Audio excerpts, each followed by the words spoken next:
कि मुस्कुरा के जिनको गम का जहर पीना गया, मुस्कुरा के जिनको गम का जहर पीना गया, ये हकीकत है जहां में उसको जीना आ गया, हकीकत है जहां में उसको जीना आ गया।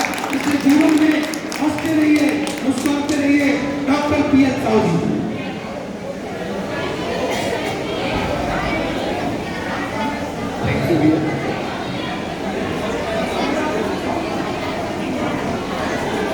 आइए, सबसे पहले आज अखिल भारतीय दृष्टिहीन महासम्मेलन में उपस्थित हमारे सभी अतिथिगण और दूर दूर से आए मेरे सभी युवा साथियों को मैं यहाँ से हार्दिक स्वागत, अभिनंदन करता हूँ, प्रणाम करता हूँ। आज मैं अपने आप को गौरव महसूस कर रहा हूँ कि आप लोगों के बीच पाकर कि आप लोग यहाँ पर अपना कीमती समय निकालकर इस कार्यक्रम को सफल बनाने के लिए यहाँ पर उपस्थित हुए हैं। एक बार जयकारा करेंगे, दोनों हाथ उठाकर, भारत माता की वंदे। आप सबको मालूम है यहाँ पर युवाओं की संख्या सबसे अधिक है और हम सबको मालूम है कि युवक उम्र से नहीं होता, ठीक है ना? भरा नहीं है भावों से, जिसमें बहती रसधार नहीं, वह युवा भी क्या युवा है जिसे राष्ट्र से प्यार नहीं। दोस्तों,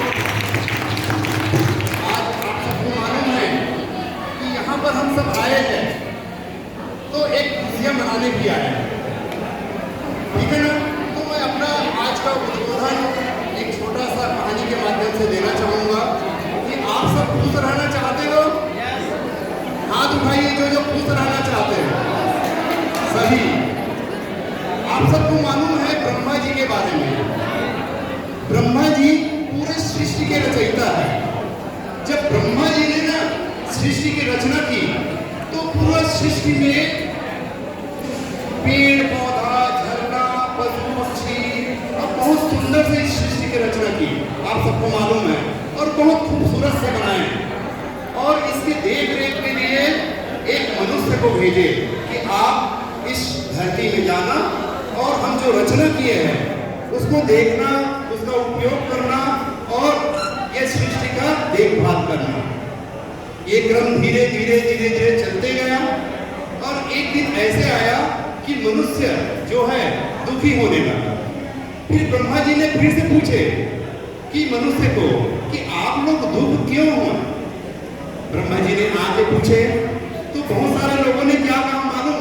मेरे को पैसा चाहिए, किसी ने कहा मेरे को नौकरी चाहिए, किसी ने कहा मेरे को कार चाहिए, किसी ने कहा बहुत बड़ा बिल्डिंग चाहिए। लेकिन अधिकांश लोग यहाँ पर बैठे हैं, उन लोगों ने क्या कहा? मेरे को खुशी चाहिए। तो ब्रह्मा जी ने खुशी रहने के लिए दो पोटली दिया। दो पोटली मतलब दो थैला दिया, ठीक है?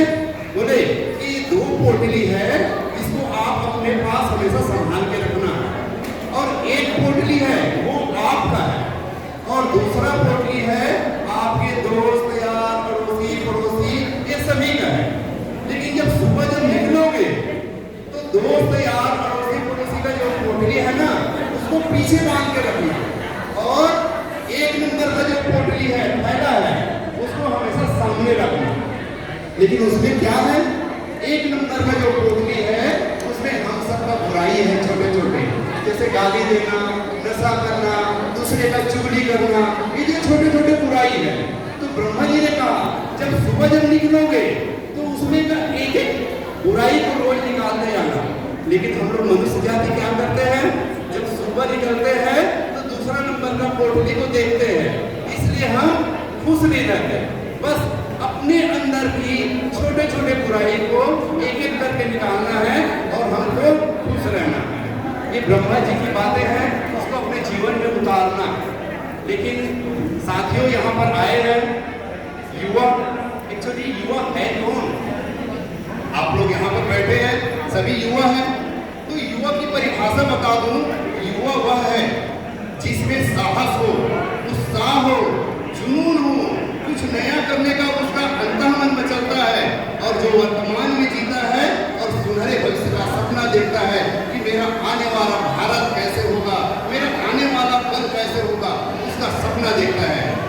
सबको मालूम है कि हमारे भारत देश में 65% युवा शक्ति है, 65% युवा शक्ति, तरुणाई शक्ति, तरुण शक्ति है।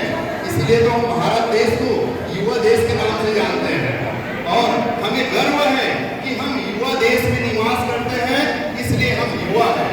एक कवि ने बहुत अच्छा से कहा है, स्वर्णिम इतिहास अभी तक न केवल यही बताता है कि जिस ओर जवानी जाती है उस ओर जमाना जाता है। जवानी का मतलब होता है दोस्तों युवा शक्ति।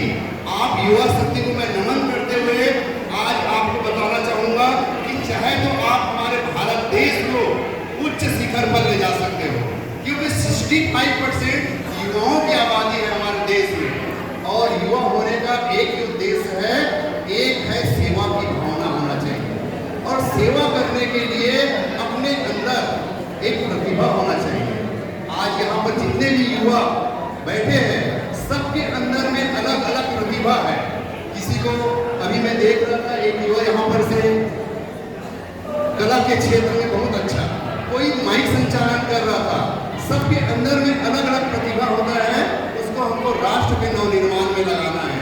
युवा अपनी प्रतिभा को राष्ट्र के नवनिर्माण में लगाना है और मेरे ख्याल